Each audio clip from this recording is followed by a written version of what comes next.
Hello बच्चों, welcome back to my channel. कैसे हैं आप सब लोग?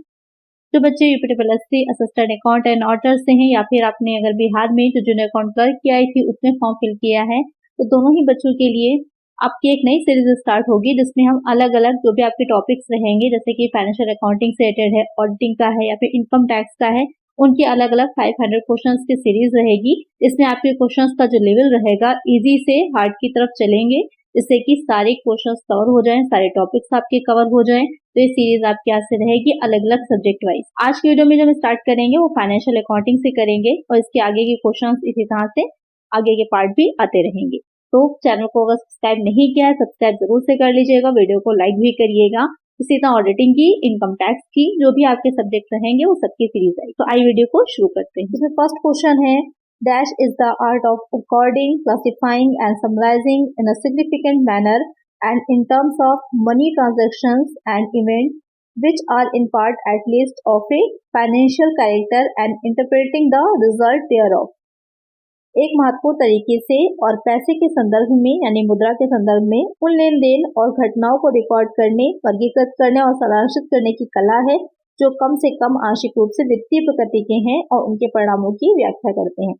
तो आपको समझ में आ रहा हो कि एक डिफिनेशन दे रखी है। किस तरह की डिफिनेशन? इसमें ये बताया गया है कि कोई एक आर्ट है, एक तरह की कला होती है जिसमें कि रिकॉर्डिंग की जाती है, क्लासिफाई किया जाता है, समराइज किया जाता है, एक मैनर में, एक तरीका होता है, एक स्टेप बाय स्टेप काम वो किया जाता है और सिर्फ उन्हीं ट्रांजेक्शन्स को देखा जाता है जो कि मनी नेचर के होते हैं, या फिर उन्हीं इवेंट्स को ही हम रिकॉर्ड करते हैं या क्लासिफाई या समराइज करते हैं जो कि मनी नेचर के होते हैं। तो उसे क्या कहा जाता है? तो वो आपकी क्या चीज कहलाती है? तो इसमें आपके जर्नल एंट्री, लेजर या फिर अकाउंटिंग या फिर नन। तो यहाँ पर आपको समझ में आ रहा होगा कि जर्नल एंट्री और लेजर किसका पार्ट है? वो पार्ट आपकी अकाउंटिंग का, लेखांकन का ही है। तो लेखांकन क्या है? एक ऐसी आर्ट होती है जिसमें जो भी ट्रांजेक्शन हम मुद्रा में, मनी में कर रहे होते हैं, उन सारे ट्रांजेक्शन का क्या किया जाता है? सबसे पहले उनकी इसको इस तरह से भी आप बना सकते हैं। सबसे पहले उनकी रिकॉर्डिंग की जाती है, उनको रिकॉर्ड किया जाएगा। रिकॉर्डिंग किसमें होती है? जो आप जर्नल बनाते हैं, जब जर्नल आप तैयार करते हैं तो वहां पर उनकी रिकॉर्डिंग करते हैं। उसके बाद क्या किया जाएगा? जर्नल रिकॉर्डिंग के बाद हम उनको क्लासिफाई करते हैं। क्लासिफाई किसमें किया जाता है? इसको भी ध्यान में रखिएगा, स्टेप बाय स्टेप समझ लीजिए। आप चल रहे हैं इसमें क्लासिफाई किया जाता है यानी कि वर्गीकृत। वो किसमें किया जाता है? उसके लिए बनता है हमारा लेजर, जो लेजर हम बनाते हैं। उसके बाद हम समराइज करते हैं। जो थर्ड हो जाएगी आपकी समराइज करने की स्टेप हो जाती है। समराइज करना मतलब सारांशित जो होता है, सारांश करना मीन हो जाएगा यहाँ पर समराइज करने का मीन। तो समराइजिंग किसमें की जाती है? जो समराइजिंग होती है वो हो जाती है फाइनल अकाउंट्स जो आप तैयार करते हैं उसमें की जाती है, जो फाइनल अकाउंट्स तैयार होते हैं, जैसे कि बैलेंस शीट है, पीएनएल है, वो बनाया जाता है। तो आपको क्लियर हो गया होगा कि जो अकाउंटिंग होती है उसमें ये सारे काम किए जाते हैं। अकाउंटिंग की एक तरह से समझ लीजिए डिफिनेशन दे रखी है। तो एक आंसर हो जाएगा ऑप्शन सी। चलिए नेक्स्ट क्वेश्चन है, any form of accounting which enables a business to be conducted more efficiently can be recorded as dash accounting. लेखांकन का कोई भी रूप जो किसी व्यवसाय को अधिक कुशलता से संचालित करने में सक्षम बनाता है उसे डैश लेखांकन माना जा सकता है। वित्तीय प्रबंधन, लागत या फिर कोई नहीं। Financial management, cost, none. तो अकाउंटिंग तो आपको ये पता चल गया कि जो अकाउंटिंग होती है या फिर जो लेखांकन होता है उसमें सारे काम किए जाते हैं। तो अकाउंटिंग के भी कई टाइप्स होते हैं, कई तरह की होती है, उसकी कई ब्रांचेस होती हैं। आपकी फाइनेंशियल अकाउंटिंग होती है, कॉस्ट अकाउंटिंग होती है, मैनेजमेंट अकाउंटिंग होती है, इन्फ्लेशन अकाउंटिंग होती है, बहुत टाइप्स के होते हैं। यहाँ पर जो कह रहा है कि वो रूप जो किसी व्यवसाय को अधिक कुशलता से संचालित करने में सक्षम बनाता है, यानी कि इफिशियंसी से आप उस काम को कर सकते हैं, वो कौन सी टाइप की अकाउंटिंग होती है? उसे मैनेजमेंट अकाउंटिंग बोला जाता है, यानी कि प्रबंध लेखांकन कहा जाता है। करेक्ट आंसर क्या हो जाएगा? ऑप्शन बी हो जाएगा। तो नेक्स्ट क्वेश्चन लेते हैं, inflation accounting is also called. मुद्रास्फीति लेखांकन को डैश भी कहा जाता है। पुनः मूल्यांकन, प्रतिस्थापन, इनमें से कोई नहीं, या फिर ये दो, या फिर सभी का मतलब यही है कि इन दोनों की बात की जा रही है। तो inflation accounting is also called. तो मुद्रास्फीति को और क्या कहा जाता है? मुद्रास्फीति लेखांकन जो होता है, तो मुद्रास्फीति लेखांकन क्या है? जो मनी होती है, आपको पता होगा उससे परचेजिंग पावर होती है, जो मुद्रा है, मनी है, उसमें जो परचेजिंग पावर होती है, उसकी जो परचेजिंग पावर में चेंजेस आते हैं उससे ही क्या कहा जाता है? इन्फ्लेशन बढ़ गई या घट गई, वो उसी के अकॉर्डिंग होता है, आपका परचेसिंग पावर बनती है। तो उसी का जो लेखांकन किया जाता है उसे कहा जाता है इन्फ्लेशन अकाउंटिंग। क्या कहलाती है हमारी? इन्फ्लेशन अकाउंटिंग कहलाती है, या फिर मुद्रा लेखांकन भी इसे कह सकते हैं आप। तो यहाँ पर इसे और किस नाम से जाना जाता है? तो इसे कहा जाता है रिप्लेसमेंट अकाउंटिंग। एक आंसर क्या हो जाएगा? ऑप्शन बी, प्रतिस्थापन लेखांकन। नेक्स्ट क्वेश्चन है, a process of accounting that recognizes the impact of transactions on the financial statement in the time period when revenues and expenses accrue instead of when cash is received or disbursed is called dash basis। लेखांकन की एक प्रक्रिया जो नकदी प्राप्त या वितरित होने के बजाय राजस्व व्यय होने पर वित्तीय विवरणों पर लेन देन के प्रभाव को पहचानती है, उसे डैश आधार कहा जाता है। यहाँ पर आपसे पूछ रहा है कि एक लेखांकन की ही एक अकाउंटिंग की एक प्रोसेस होती है जो कि कैश रिसीव हुआ है या डिस्ट्रीब्यूट हुआ है, उसके अलावा जो रेवेन्यू है या फिर जो एक्सपेंडिचर होते हैं उनके बेसिस पर या उन पर वित्तीय विवरण जो बना रहे हैं, फाइनेंशियल स्टेटमेंट जो तैयार कर रहे हैं, उनके प्रभाव क्या ट्रांजैक्शन पर उनके प्रभाव पड़ा है या क्या फाइनेंशियल स्टेटमेंट पर प्रभाव पड़ेगा उससे, उसको पहचानती है। वो क्या कहलाती है? अकरूल कहलाती, कैश कहलाती, नन या फिर ए एंड बी बोथ। क्या कहलाती? उसे उपार्जन कहा जाता है, यानी कि अकरूल कहा जाता है। तो एक आंसर क्या हो जाएगा? ऑप्शन ए हो जाएगा। यानी कि कहने का मतलब ये है कि जो भी एक होता है उपार्जित होना, एक होता है पूरी तरह से रिसीव हो जाना। उपार्जित कभी कभी हो जाते हैं, इनकम है, लेकिन वो रिसीव नहीं होती, इन हैंड रिसीव नहीं होती है। तो किस तरह से किया जा रहा है लेखांकन का, क्या क्या उसके सिद्धांत है, क्या उसके प्रिंसिपल्स फॉलो किए जा रहे हैं अकाउंटिंग में, उस पर डिपेंड कर जाता है कि वो फाइनेंशियल स्टेटमेंट जो बना रहे हैं उस पर क्या इफेक्ट डालेगी। तो एक आंसर क्या हो जाएगा? ऑप्शन ए हो जाएगा। आप लोग भी मेरे साथ सॉल्व करते जाइए, मुझे कमेंट सेक्शन में बताइएगा कि कितने आंसर्स आप लोग के करेक्ट हुए हैं। चलिए नेक्स्ट क्वेश्चन है, a process of accounting where revenue and expenses recognition would accrued when cash is received and distribute is called dash. लेखांकन की एक प्रक्रिया जहां राजस्व व्यय की पहचान तब होती है जब नकदी प्राप्त और वितरित की जाती है, उसे डैश कहा जाता है। नगद, उपार्जन, कोई नहीं, ए एंड बी बोथ। तो यहाँ पर क्वेश्चन क्या कह रहा है आपसे? देखिएगा, जो प्रीवियस क्वेश्चन लिया था और जो अब क्वेश्चन आपका आया है थोड़ा सा ही उसमें से डिफरेंस है। जो प्रीवियस क्वेश्चन था उसमें उपार्जित हो रहा था, ठीक है, वहां पर जो उपार्जित हो रहा था लेकिन रिसीव नहीं हो रहा था। यहाँ पर क्या कह रहा है कि लेखांकन की प्रक्रिया तब की जाएगी जबकि जो राजस्व व्यय की पहचान तब होगी जब नकदी में, कैश में कोई चीज आपको रिसीव हो जाएगी, या आपने एक्सपेंसेस कर दिए हो या आपको इनकम हो गई हो, तो उसे क्या कहा जाएगा? उसे कैश कहा जाता है।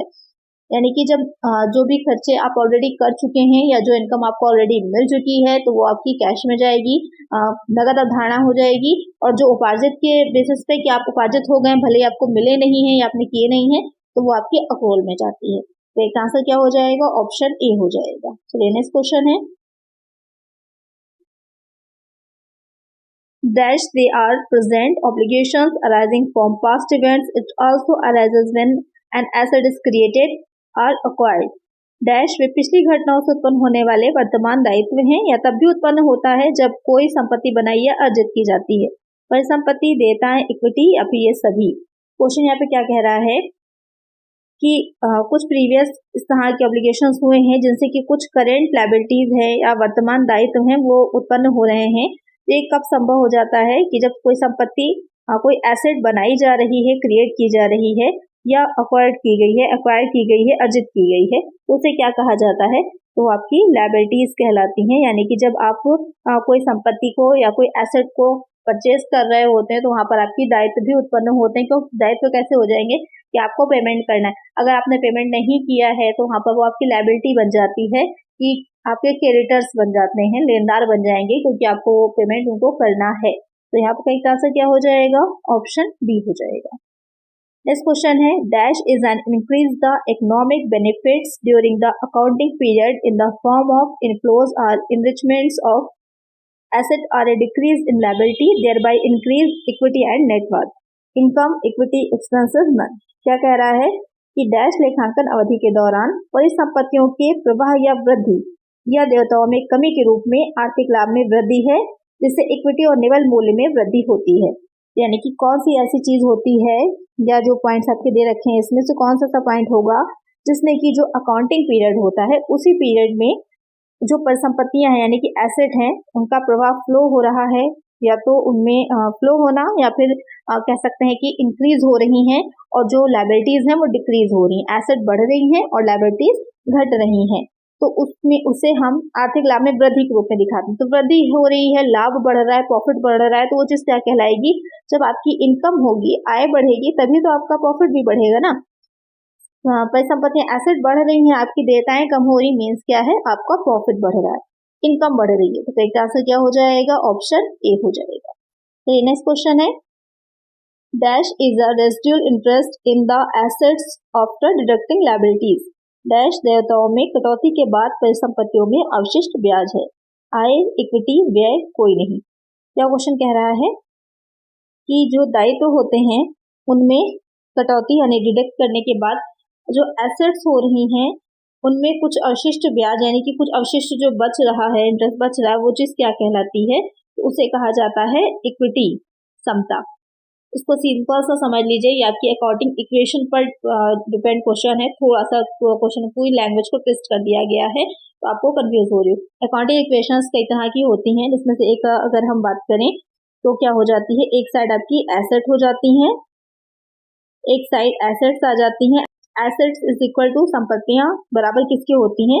जो कैपिटल होती है आपकी यानी कि पूंजी, प्लस क्या हो जाती हैं? लायबिलिटीज। ये हो जाता है आपका जो अकाउंटिंग इक्वेशन है उसका फॉर्मूला। अब इसको कई तरह से ट्विस्ट कर सकते हैं आप। यहाँ पर कैसे कैसे कर सकते हैं कि अगर कैपिटल आपको निकालनी है, ये जैसे एक हो गई, सेकेंड वाला अगर हम देखें इसका कैपिटल आपको निकालनी है तो उसके लिए क्या है, आप एसेट में से लायबिलिटी को लेस कर दीजिए तो आपकी कैपिटल निकल आएगी। इसी तरह से लायबिलिटीज का भी फॉर्मूला हम रख सकते हैं, बना सकते हैं। तो ये हो जाते हैं आपके लेखांकन समीकरण, अकाउंटिंग इक्वेशंस। तो यहाँ पर भी यही चीज बस कह रहा था कि अगर एसेट में से हमने लायबिलिटीज को घटा दिया तो क्या बची? कैपिटल यानी कि इक्विटी। इक्विटी क्या है? कैपिटल ही तो, पूंजी तो है हमारी, तो इक्विटी बचती है, समता या फिर पूंजी बचती है। तो एक आंसर क्या हो जाएगा? ऑप्शन बी हो जाएगा। चलिए नेक्स्ट क्वेश्चन है, Dash concept implies that each transactions and event must be expressible in monetary terms. Dash अवधारणा का तात्पर्य है कि प्रत्येक लेन देन और घटना को मौद्रिक शब्दों में व्यक्त किया जाना चाहिए। मुद्रा मापन, व्यावसायिक इकाई, गोइंग कंसर्न, कोई नहीं। क्वेश्चन क्या कह रहा है? कॉन्सेप्ट, अवधारणाएं। अकाउंटिंग की कुछ कॉन्सेप्ट या अवधारणाएं या प्रिंसिपल्स होते हैं, आपने पढ़े होंगे उसके बारे में। तो ये कह रहा है कि कौन सी ऐसी अवधारणा है जो प्रत्येक लेन देन के या घटना के मौद्रिक यानी कि उसे मुद्रा में, ऐसी ही घटनाओं को जब शामिल किया जाएगा जो कि मुद्रा में व्यक्त की जा सकती है, जैसे मनी में हम ट्रांसफॉर्म कर सकते हैं। तो कौन सी आपकी अवधारणा कॉन्सेप्ट होता है? Monetary measurement, business initiative, going concern, none. तो क्या हो जाएगा? नाम से क्लियर हो रहा है, आपको कोई कंफ्यूजन है ही नहीं। मनी मेजरमेंट मुद्रा मापन की अवधारणा होती है। व्यावसायिक इकाई या बिजनेस इनिशिएटिव क्या होती है? इसका मीनिंग ये होता है कि जो बिजनेस के ओनर हैं और जो बिजनेस होता है, यानी कि जो बिजनेस चला रहा है, बहुत से लोग जो होते हैं एक कंपनी में, एक जॉइंट स्टॉक कंपनी है अगर, तो वहाँ पर बहुत से उसके मेंबर्स होते हैं, बहुत से इक्विटी होल्डर्स होते हैं जो कि कंपनी के ओनर भी कहलाते हैं। तो वो सारे क्या होंगे? उनका अस्तित्व कंपनी से अलग रहता है। अगर कोई आ रहा है कंपनी में सदस्य मेंबर या इक्विटी होल्डर या जा रहा है तो उसके आने जाने का कंपनी को कोई इफेक्ट नहीं पड़ता, कंपनी अपनी जगह चलती रहती है। तो वो हो जाती है बिजनेस इनिशिएटिव। गोइंग कंसर्न का मतलब ये होता है कि ये माना जाता है कि बिजनेस एक लॉन्ग टर्म तक चलता रहेगा। हम ये मान के चलते हैं कि बिजनेस हमारा इन्फिनिटी टाइम तक या अनंत काल कह सकते हैं तक चलता रहेगा, वो बंद नहीं होगा। वो हो जाता है गोइंग कंसर्न कॉन्सेप्ट। यहाँ पर क्लियर हो गया आपको कि करेक्ट आंसर हो जाएगा ऑप्शन ए। चलिए नेक्स्ट क्वेश्चन है, implies that a business unit is separate and distinct from the person who owns or control it. इसका तात्पर्य है कि एक व्यावसायिक इकाई उस व्यक्ति से अलग और विशिष्ट है जो उसका स्वामी या नियंत्रण करता है। मुद्रा मापन, व्यावसायिक इकाई, गोइंग कंसर्न, कोई नहीं। अभी मैंने इसको समझाया है आपको, अगर आप लोग को समझ में अच्छे से आ गया होगा तो आपको पता होगा कि इसमें से करेक्ट आंसर कौन सा है। तो जल्दी से मुझे बताइए कि इसमें करेक्ट आंसर कौन सा है, कमेंट करिए आप लोग। क्या कहा है कि बिजनेस यूनिट में सेपरेट हो जाएगा वो पर्सन और वो बिजनेस का कंट्रोल, वो सारी चीजें सेपरेट होती हैं। वो कौन सा कॉन्सेप्ट यहाँ पर लगता है? तो इसका आंसर आप लोग मुझे जल्दी से कमेंट करिए। चलिए नेक्स्ट क्वेश्चन है, dash concept tells that to recognise revenue it has to be realised. Dash अवधारणा बताती है कि राजस्व को पहचानने के लिए उसे प्राप्त करना होगा। उपार्जन अवधारणा, मिलान अवधारणा, प्राप्ति अवधारणा, कोई नहीं। क्वेश्चन क्या कह रहा है कि कौन सा कॉन्सेप्ट है हमें ये बताता है that to recognise revenue it has to be realise, कि हमें वो ही रेवेन्यू या वो ही आगम को या इनकम को हम शामिल करते हैं अपने अकाउंट्स में जो कि हमें रियलाइज हो चुकी है, यानी कि प्राप्त करनी है या प्राप्त करना होगा। तो कौन सी हो जाती है, तो कौन सा कॉन्सेप्ट पर डिपेंड करता है, तो वो हो जाता है रियलाइजेशन कॉन्सेप्ट, प्राप्ति अवधारणा। एक आंसर हो जाएगा ऑप्शन सी। कुछ शब्द ऐसे होते हैं जिनको आप सीधे पकड़ के आंसर ढूंढ सकते हैं, इसमें ज्यादा आपको ध्यान नहीं देना। ऐसा रियलाइज दे रखा है तो कौन सा कॉन्सेप्ट हो गया, रियलाइजेशन कॉन्सेप्ट हो गया, तो वहां पर ज्यादा आपको ध्यान नहीं देना। जैसे कहा जाए कि अकर्ड है तो वहां पर सीधे सीधे अकर्ड कॉन्सेप्ट आ जाता है, वहां पर भी आपको ज्यादा दिमाग नहीं लगाना होता। एक आंसर हो जाएगा ऑप्शन सी। चलिए नेक्स्ट क्वेश्चन है, the conventions, concept, rules and procedures that together make up accepted accounting practice at any given time are called। वे परंपराएं, अवधारणाएं, नियम और प्रक्रियाएं जो किसी भी समय स्वीकृत लेखांकन अभ्यास को एक साथ बनाती हैं उसे कहा जाता है।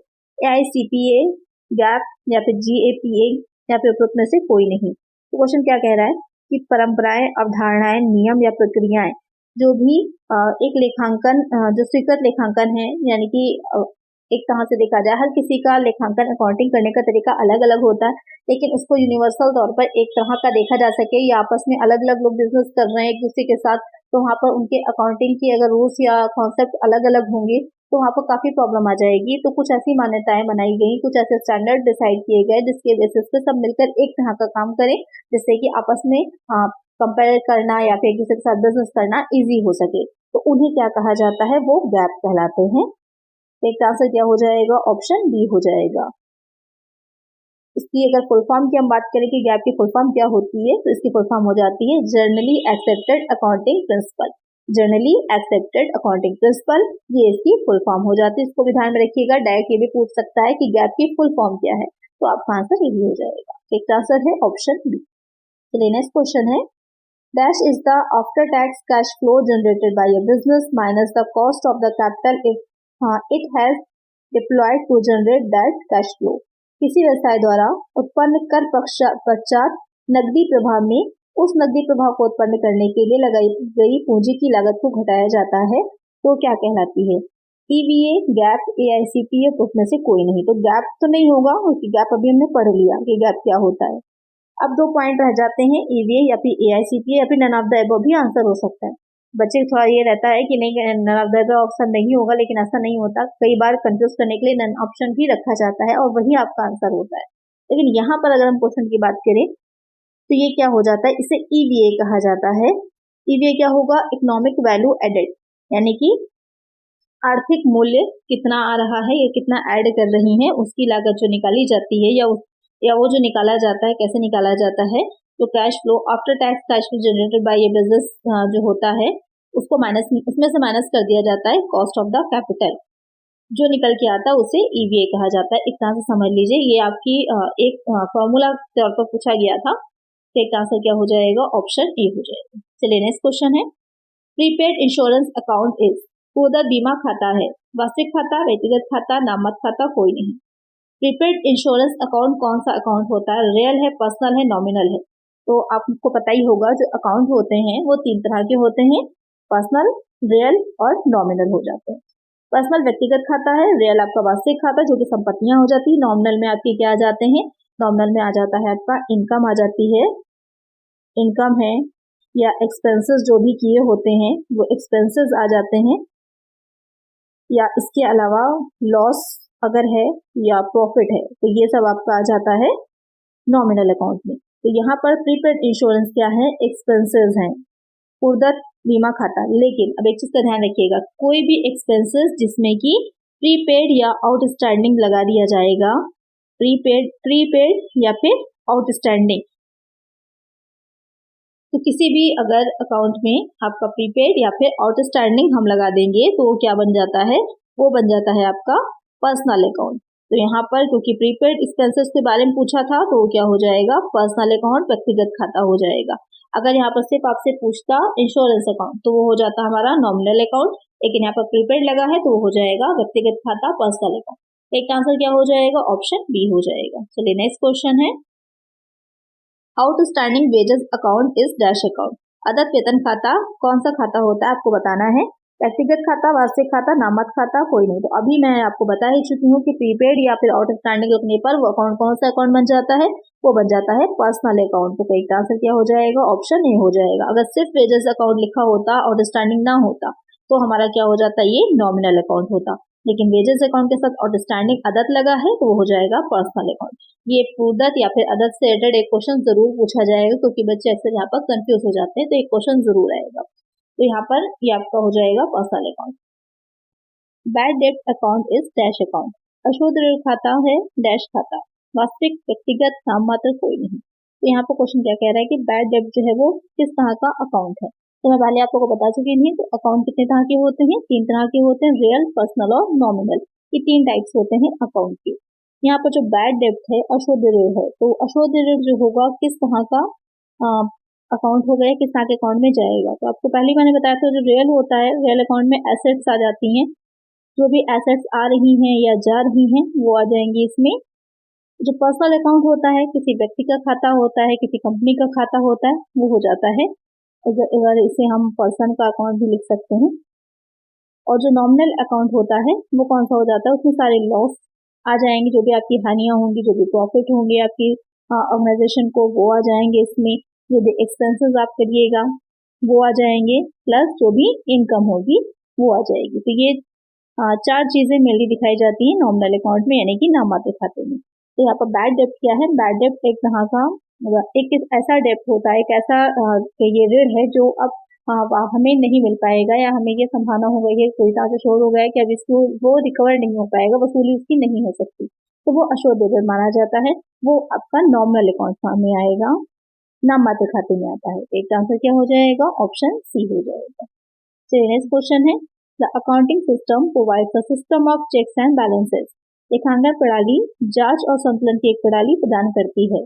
एकल प्रविष्टि, द्वितीय प्रविष्टि, दोहरी प्रविष्टि, तिहरी प्रविष्टि। यहाँ पे क्वेश्चन क्या कह रहा है कि इसमें से कौन सी आपकी कौन सा अकाउंटिंग सिस्टम है जो कि क्या प्रोवाइड करा रहा है आपको, चेक्स एंड बैलेंसेस का एक सिस्टम है या प्रणाली है।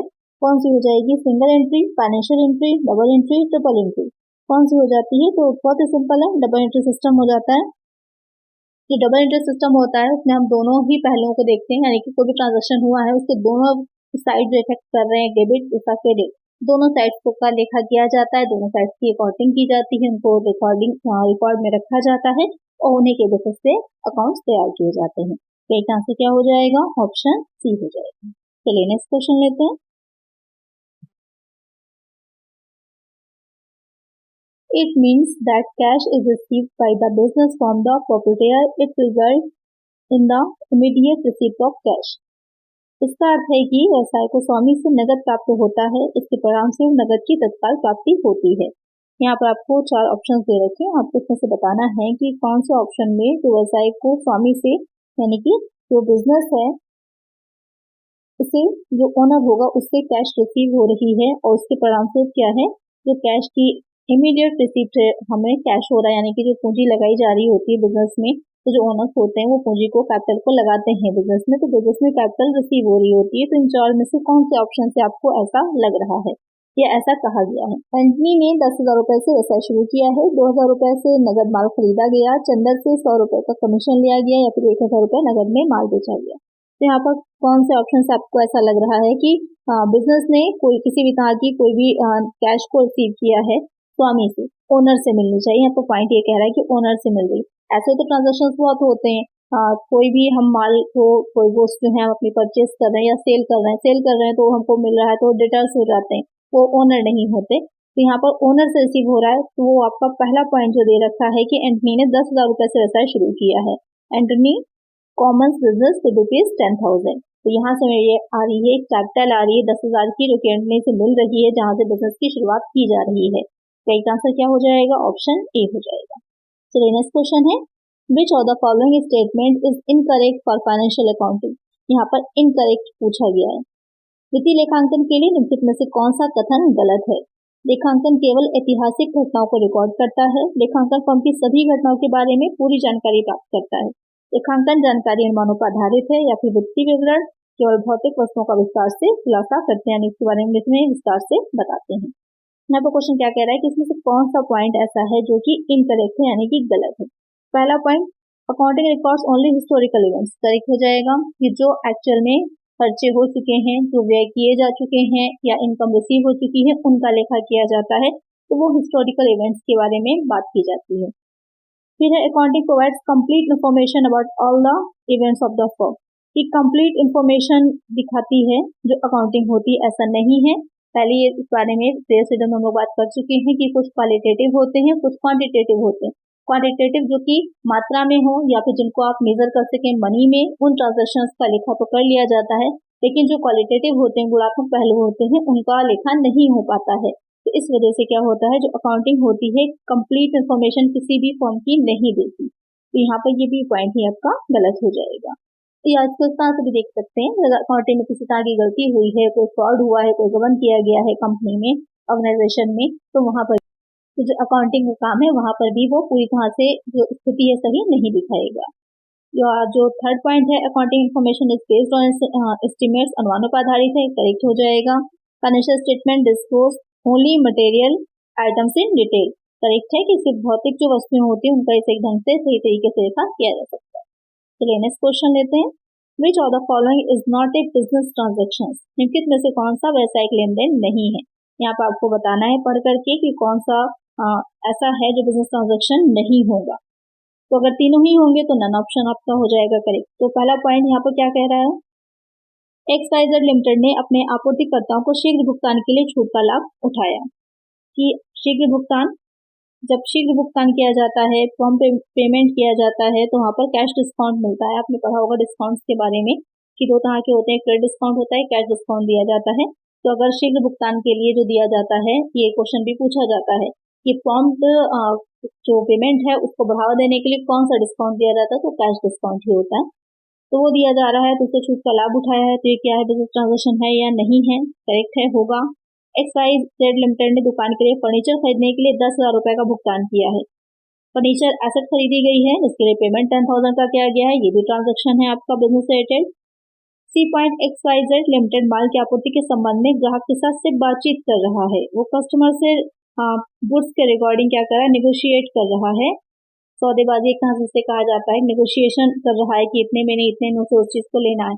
तो आपको कोई ट्रांजेक्शन नहीं हो रहा, सिर्फ बातचीत हो रही है, तो ये क्या है, बिजनेस ट्रांजेक्शन नहीं है। केवल उन्हीं चीजों को बिजनेस ट्रांजेक्शन माना जाएगा जिसमें कि किसी भी तरह से मनी जो होती है, मुद्रा का लेन देन होगा, मनी का ट्रांजेक्शन होगा, तभी वो लेन देन आपका माना जाएगा कि वो ट्रांजेक्शन और बिजनेस से रिलेटेड है। तो यहाँ पर ये सी पॉइंट जो है वो करेक्ट हो जाएगा। चलिए नेक्स्ट क्वेश्चन लेते हैं। Dash is a brief explanation to a journal entry given below the journal entry with brackets. Within brackets, dash journal प्रविष्टि के लिए एक संक्षिप्त विवरण है जो journal प्रविष्टि के नीचे कोष्टक के भीतर दिया गया है। विवरण, खाता बही, क्रेडिट, डेबिट। क्वेश्चन यहाँ पे क्या कह रहा है कि इसमें से कौन सा ऑप्शन ऐसा है जो जर्नल प्रविष्टि जो हम जर्नल एंट्री करते हैं उसके लिए एक ब्रीफ में एक डिस्क्रिप्शन के तौर पे होता है, क्योंकि जो जर्नल प्रविष्टि की जाती है उसमें नीचे बीइंग करके नहीं लिखा होता। जैसे कि कोई जर्नल एंट्री दे रखी है, उसके नीचे हम बीइंग करके जो है बताते हैं कि उस जर्नल एंट्री में क्या, ऐसे being cash received from some, जो भी आपका डेटर होगा उसका नाम दे रखा होता है। Being cash received from Mohan, इस तरह से लिखा नहीं होता है, जो हम जर्नल एंट्री करते हैं उसके नीचे देते हैं, तो वो क्या कहलाता है, ये पूछ रहा है, तो उसे हम नरेशन बोलते हैं, विवरण कहा जाता है। तो एक आंसर है ऑप्शन है। तो आप देख रहे होंगे कितना छोटे छोटे पॉइंट्स होते हैं जो कि क्वेश्चन की तरह बनते हैं। तो वहां पर आपको अच्छे से, आपने अगर पढ़ा हुआ है उस चीज के बारे में, एक एक चीज अच्छे से आपको एक्सप्लेन है, तो वहां पर प्रॉब्लम नहीं होगी, आपको आंसर निकाल लेंगे। नेक्स्ट क्वेश्चन है, dash is the written in a ledger account at the time of its closing to indicate that the balance in that account has been carried down to the next period. Dash को खाता बही में उसके समापन के समय लिखा जाता है ताकि यह संकेत मिले कि उस खाते में शेष राशि अगली अवधि में ले जाई गई है। यानी कि जब हम लेजर में अकाउंट बना रहे होते हैं तो वहां पर किसी अकाउंट में या तो आपका डेबिट शेष है, यानी कि जो डेबिट बैलेंस है, या फिर जो है क्रेडिट बैलेंस होता है, तो उसे हम आगे नेक्स्ट अवधि के लिए या फिर नेक्स्ट अकाउंटिंग पीरियड के लिए लेकर के जा रहे होते हैं, तो वहां पर हम क्या लिखते हैं, उसे हम कैरिड डाउन, इसको शॉर्ट में CD लिखा जाता है। तो करेक्ट आंसर क्या हो जाएगा, ऑप्शन बी हो जाएगा। और अगर ये पूछा जाए कि उसको जब आगे ले जाते हैं तो लाए हुए जो हमारा बैलेंस है उसको क्या करके दिखाया जाता है, तो उसको BD लिखा जाता है। तो यहाँ पर करेक्ट आंसर क्या हो जाएगा, ऑप्शन बी हो जाएगा। तो नेक्स्ट क्वेश्चन है, A cash book which is used to record both cash and bank transaction is referred to as a column cash book. एक कैश बुक जिसका उपयोग नगद और बैंक लेन देन दोनों को रिकॉर्ड करने के लिए किया जाता है उसे कॉलम कैश बुक कितने इसका जो होता है वो कैश बुक बनती है कितने कॉलम्स की, ये क्वेश्चन यहाँ पर पूछ रहा है आपसे कि जहाँ पर आपको नगद और बैंक यानी कि हमें कैश भी दिखाना है बैंक कॉलम भी, तो आपको पता होगा जो कैश बुक बनाई जाती है वो कई तरह की बनती है, 2 कॉलम्स की होती है, 3 की भी होती है, जिसमें आपका एक में सिर्फ कैश आप दिखा रहे होते हैं, एक में कैश और डिस्काउंट भी दिखाते हैं, कैश बैंक और डिस्काउंट तीनों कॉलम ये इस तरह की बनती है कैश बुक जो होती है। यहाँ पर 2 चीजें दिखा रहे हैं, नगद और बैंक दोनों को दिखा रहे हैं, तो क्या हो जाएगा इसमें करेक्ट आंसर, तो 2 कॉलम्स की बनेगी, करेक्ट आंसर हो जाएगा ऑप्शन बी। और डिस्काउंट भी होता तो 3 कॉलम्स की बनती।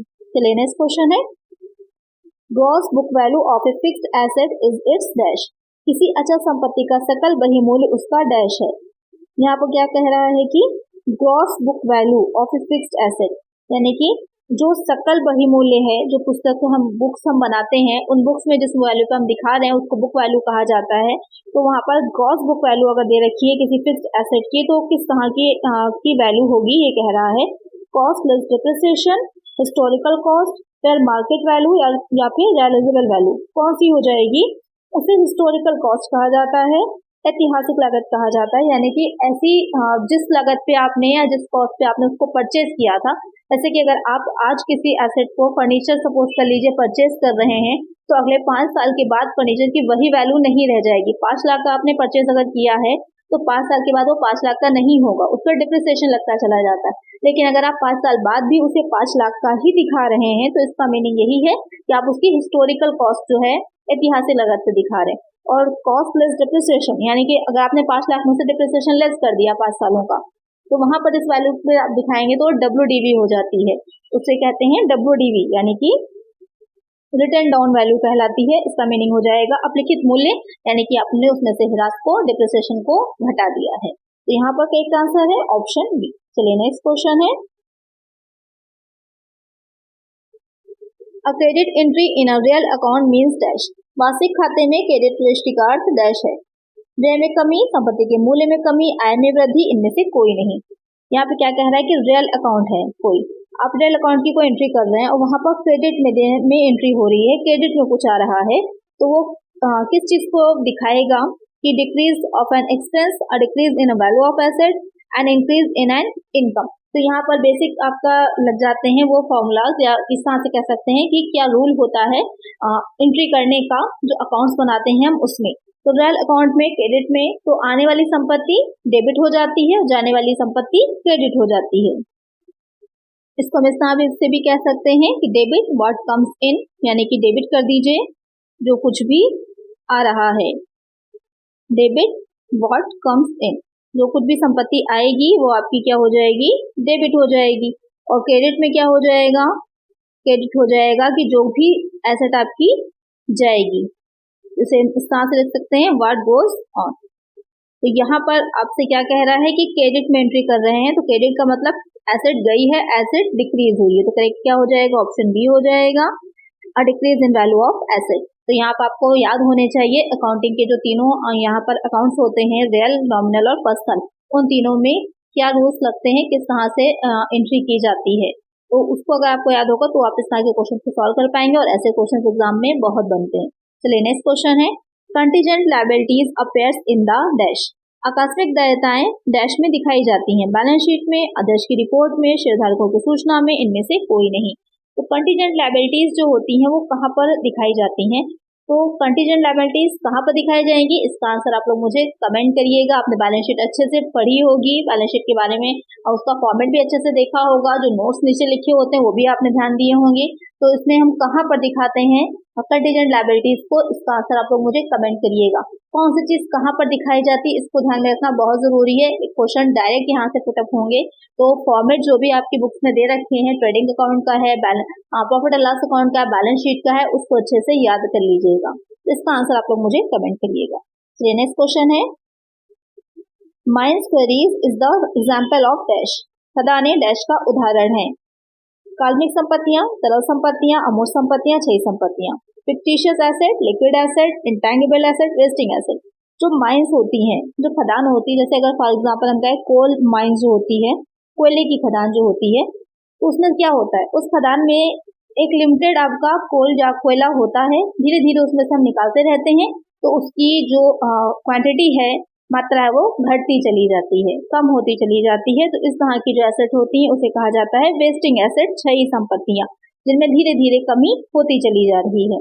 फिक्टिशियस, काल्पनिक जो संपत्तियां होती हैं, ऐसी संपत्तियां जो एक्चुअल में आप देख नहीं सकते, छू नहीं सकते, लेकिन उसकी वैल्यूएशन होती है, तो क्या हो जाएगा, फिक्टिशियस एसेट में आ जाता है आपका गुडविल, जो ख्याति होती है वो आ जाएगी, पेटेंट आ जाता है, इसमें पेटेंट आ जाएगा, कॉपीराइट आ जाएगा, ट्रेडमार्क आ जाएगा, ये इसके एग्जाम्पल होते हैं। लिक्विड एसेट में क्या रहता है, जिनको आप बहुत ही इमीडिएट उससे बदल सके, कैश में कन्वर्ट कर सके, ट्रांसफॉर्म कर सके कैश में इमीडिएटली, वो आ जाती है लिक्विड एसेट्स में, जैसे कि आपका कैश एट हैंड है, सॉरी कैश इन हैंड है, या फिर कैश एट बैंक है, ये आ जाता है आपका लिक्विड एसेट में।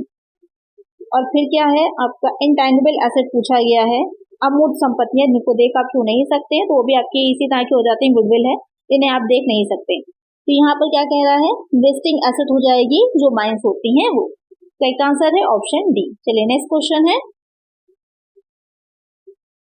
विच of the following account is prepare to find out the cost of production, उत्पादन की लागत का पता लगाने के लिए निम्नलिखित में से कौन सा खाता तैयार किया जाता है, विनिर्माण खाता, ट्रेडिंग खाता, लाभ और हानि खाता, बैलेंस शीट। क्वेश्चन क्या कह रहा है कि कॉस्ट ऑफ प्रोडक्शन का पता लगाने के लिए कि उत्पादन की लागत क्या आई है, इसका पता लगाने के लिए कौन सा अकाउंट प्रिपेयर किया जाएगा, manufacturing, trading, profit and loss, balance sheet.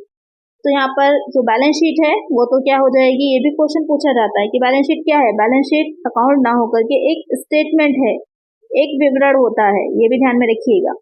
और बाकी तीन जो अकाउंट दे रखे हैं उनमें कौन सा अकाउंट होगा जिससे हम कॉस्ट ऑफ प्रोडक्शन जान सकते हैं, निकाल सकते हैं, तो वो हो जाता है मैन्युफैक्चरिंग अकाउंट। विनिर्माण खाता, जो उत्पादन से रिलेटेड या जो मैन्युफैक्चरिंग कंपनीज होती हैं वहां ट्रेडिंग अकाउंट ना बना करके मैन्युफैक्चरिंग अकाउंट बनाया जाता है, तो उससे हमें पता चल जाता है कॉस्ट ऑफ प्रोडक्शन क्या है। इसको इस तरह भी समझ लीजिए, जो मैन्युफैक्चरिंग अकाउंट होता है इसमें आपके सारे डायरेक्ट एक्सपेंसेस दिखाए जाते हैं, जितने भी डायरेक्ट एक्सपेंसेस होते हैं वो सब इसमें दिखाए जाएंगे। जो ट्रेडिंग अकाउंट भी जो होगा उसमें भी आपके डायरेक्ट ही आते हैं। जो प्रॉफिट एंड लॉस अकाउंट होता है उसमें जितने भी इनडायरेक्ट एक्सपेंसेस हैं वो सारे इसमें दिखाए जाते हैं। तो यहाँ पर जो एक्सप्लेनेशन मैं दे रही हूँ उसको भी ध्यान में रखा करिए, क्वेश्चन यहाँ से डायरेक्ट बनते हैं। तो जो इनडायरेक्ट एक्सपेंसेस हैं वो प्रॉफिट एंड लॉस अकाउंट में जाते हैं, बाकी जो एसेट और लायबिलिटीज है वो आपकी बैलेंस शीट में चली जाती हैं। अब क्लियर हो गया होगा आपको सारे अकाउंट्स का। चलिए नेक्स्ट क्वेश्चन लेते हैं, sale proceeds of fixed assets are a dash. अचल संपत्तियों की बिक्री आय है, पूंजीगत लाभ, राजस्व लाभ, पूंजीगत प्राप्ति, राजस्व प्राप्ति। यानी कि फिक्स एसेट को आप सेल कर रहे हैं, उससे सेल करने पर आपको जो रिसीव हो रहा है राशि या पैसा जो मिल रहा है वो क्या है, कैपिटल प्रॉफिट है, रेवेन्यू प्रॉफिट है, कैपिटल रिसीप्ट है, रेवेन्यू रिसीप्ट है, क्या है।